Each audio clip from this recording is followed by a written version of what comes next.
What's up guys, Mark here. Welcome back to my channel, or welcome if you're new. Today I'm going to be going over my top 10 songs from Eurovision 2022 Semi-Final 2. So these are my qualifiers of Semi-Final 2. Now this is a very tough semi, so it's not going to be an easy list. If you disagree, please let me know down below. Instead of leaving a dislike, leave a comment and let's start a discussion in the comments. So with that, we're going to start off this list with my number 10 spot, which might be a bit of an unusual choice, San Marino, which is Achille Lauro with a song that I'm not sure I can say on YouTube. And this is actually a song that has grown on me a lot. I think it is also one of the most underrated songs this year, and that's a bit disappointing because I think this song does actually have a lot of potential. I think the recording of the song, the live performance that we got in San Marino, didn't really do the song justice because, for one thing, the song was performed kind of like in a high school gymnasium. Achille didn't really have the best sound equipment and everything. I also felt like he was holding back in that performance because he didn't want to freak out the judges with the controversial performance like he did in San Remo. If there's one thing I know about Achille Lauro, it's that he is the definition of over the top and out of the box. The thing is though that this song is going to rely a lot on the staging because this song will definitely appear to a lot of audiences to be a copy of Måneskin. Now, I don't necessarily think this is a copy of Måneskin. I think the timing is very unfortunate that Achille is dropping this song and sending it to Eurovision the year after Måneskin won, so of course there's going to be comparisons. But the thing is, Achille has been doing this longer than Måneskin, and for me, I don't think he's copying, but it definitely is an unfortunate coincidence. Again, I don't know if that's intentional, but regardless, it is disappointing because I think that Achille is a fantastic artist. I've listened to a lot of his other songs, and I think that they can do very well in Eurovision too. I actually love a lot of the references in this song. There's a lot of different references here. London Calling, I love Britney, things like that. I do appreciate that a lot. I hope other audiences will as well. I think Achille just has fantastic stage presence. Even if the staging itself is a bit lackluster, his stage presence is definitely going to steal the show. So overall, I actually like this song a lot. I understand that some people might not, but for me, this song works and it actually is in my playlist, which surprises me probably more than anybody because I kind of hated this song when I first heard it. I thought it was just garbage, to be honest. I was not at all impressed. I was like, this is just Walmart Damiano. Sure, it's not perfect, right? Like there's some things that some people might not like about it, but for me, the song on its own, ignoring the Måneskin comparisons and everything, is very interesting. I give this song a 9 out of 10. A lot of these points that I'm giving the song are for I must call them Damiano, are for Achille Lauro and his stage presence. So with that, we're gonna move on to my next spot on this list, which is Montenegro. Vladana's voice is absolutely phenomenal, and I did not have low expectations for this song at all. I actually did think this was gonna be pretty good. I just didn't realize this was gonna be as good as it was. Again, there are some criticisms that I do have for this song. One criticism I have is that the lyrics, for me, don't really do it, and I think that's just kind of because, I guess the lyrics for me, they're a little bit hollow, to be honest. They just seem a bit flat. I think that's probably because, of course, English is not Vladana's first language. Again, that's not a huge criticism, but it is something I did notice. The lyrics don't necessarily flow very well together, but that's just more of a grammatical thing. I think I can let that slide quite a bit. That's just one of the reasons that this song isn't higher in my rankings. I still think it is amazing. However, just the lyrics I couldn't really click with. Overall, I think the song is very strong and her vocals definitely sell this a lot. Overall, I give the song a 9 out of 10. I think it is super strong and Vladana is very talented, but of course I don't like it as much as some of the others for the reasons that I just mentioned. With that, we're gonna move on to my next spot on this list, which is Finland. This is the song Jezebel by the Rasmus, and this song is really just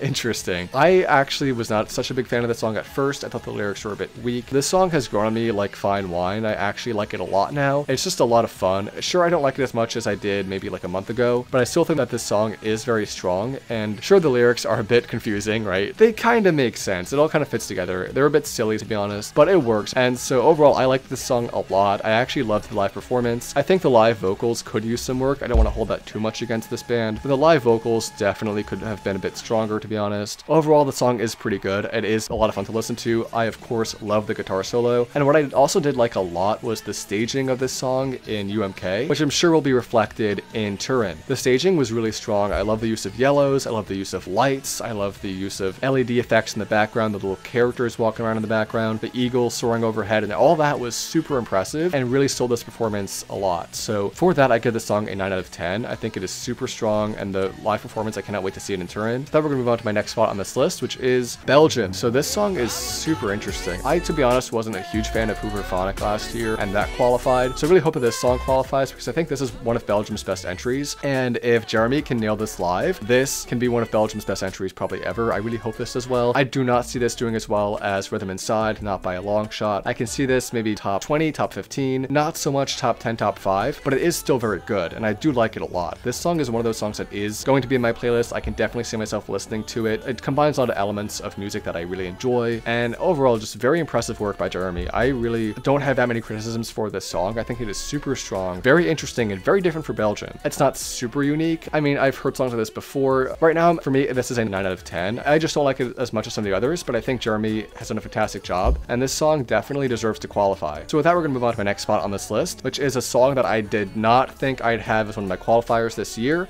until they dropped their revamp. This is the band Are Domi and their song Lights Off. Now, I'll be honest, when I was watching ESCZ, my winner was Elise Mraz, and I loved the song I'm a Bee. Kind of sad that it did not win for San Marino. So when Lights Off won, I was a little bit bummed out, and maybe that kind of added some bias in how I approached the song. And at first, for me, Lights Off was an 8 out of 10. I thought it was kind of average for me. It didn't really click with me at all. I really had a lot of trouble connecting with the song overall. I don't know why that is. Maybe it was because I loved Elise so much, and I was so sad about her not winning. Maybe it was because I wasn't a big fan of style of music, which is funny because I usually like EDM, so I was a bit like, why am I not clicking with this song? There was just something about it that didn't work with me. However, recently they dropped their revamp, and the revamp, I don't know what it is. I love this song now. The revamped version, I love it so much. Instantly 9.5 out of 10. This song is so much fun. I've started to listen to it a lot. Of course, the music video was fantastic too. Definitely added to my enjoyment of the song. So Are Domi just made their song 10 times better in my opinion, and I cannot wait to see this in Turin. So with that, we're gonna move on to my next spot on this list, which is Australia. That is Sheldon Riley with the song Not the Same. Now, this song has grown off me a little bit just since I first listened to it. I was in love with it when I heard the studio version. I thought the live was pretty good. The song is a little bit repetitive, to be honest, and I think it's a bit too much of a vocal showcase in some moments, which honestly is not that bad. I think the message of this song is really good. For me, I relate to this song a lot, and I think his story is very impactful and really connects with me personally. And the song overall is really good, and the message is something that I think deserves to be in the final at Eurovision. Again, just some minor nitpicks about like the repetitiveness of some parts of the song, the way it kind of just focuses more on vocals than other things. I mean, for me, those aren't big issues.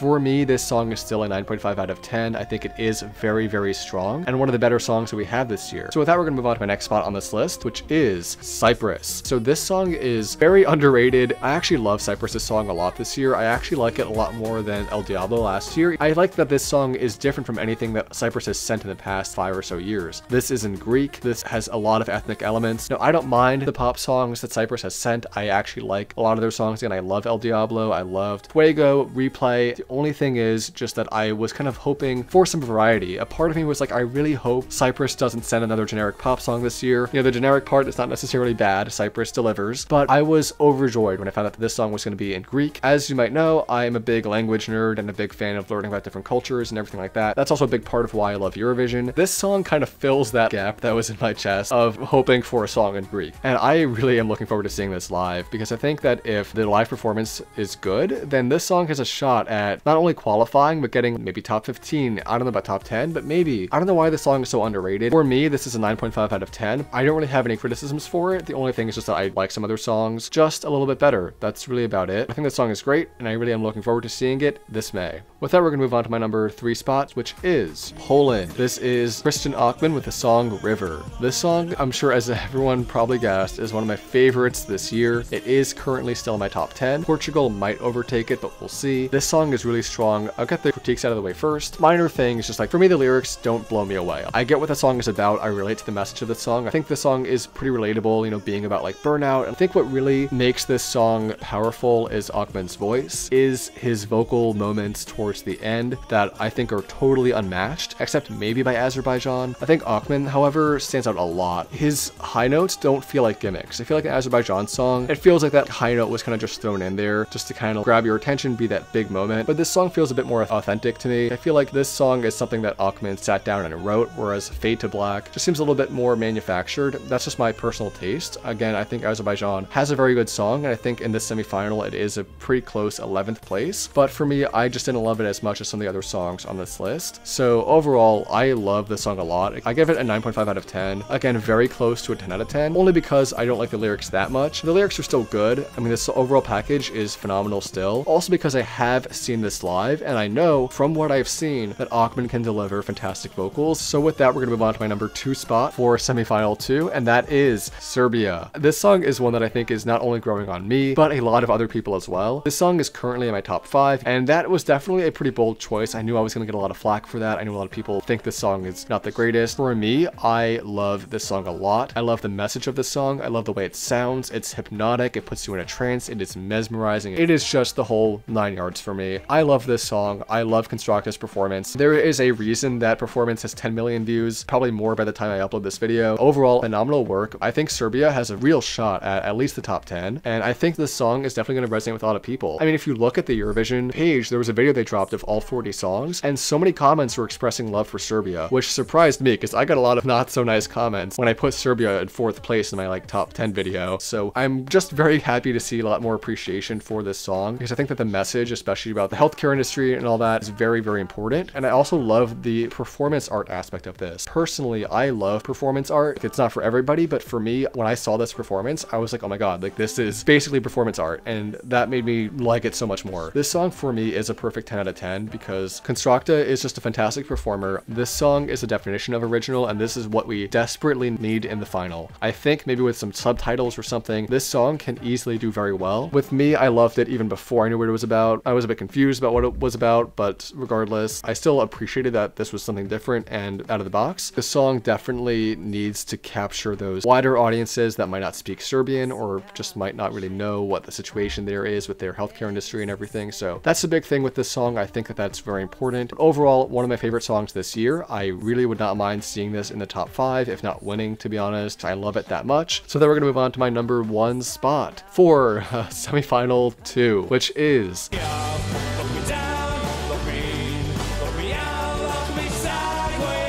Sweden. This is the song Hold Me Closer by Cornelia Jacobs. This is, of course, one of the most heart-wrenching songs of this year. I love this song a lot. I think that Cornelia has a phenomenal voice. I think the lyrics of the song are so authentic, and overall, it just captivates me because this song is not some mass-produced pop song about breakups. Like, this is a song that is from the heart. One of my commenters told me that Cornelia actually wrote the lyrics about one of her past breakups. So that just makes me love the song even more. This is something that is personal to her, even though it's a bit of like a pop song in the way it's produced and everything. It's super authentic, and her voice really sells it too. I can hear the pain in her voice. Overall, this song gets a 10 out of 10 for me easily because it is so strong and it is so powerful. I think Sweden has a good chance at winning, and that's why it is in my number 1 spot out of my personal qualifiers for semifinal 2. So with that, thank you guys so much for watching this video. I really hope you enjoyed. If you agree, disagree, as always, please let me know down below. As per usual, please like, subscribe, comment, what have you. Thank you guys again so much for watching, and I will see you all next time. Peace.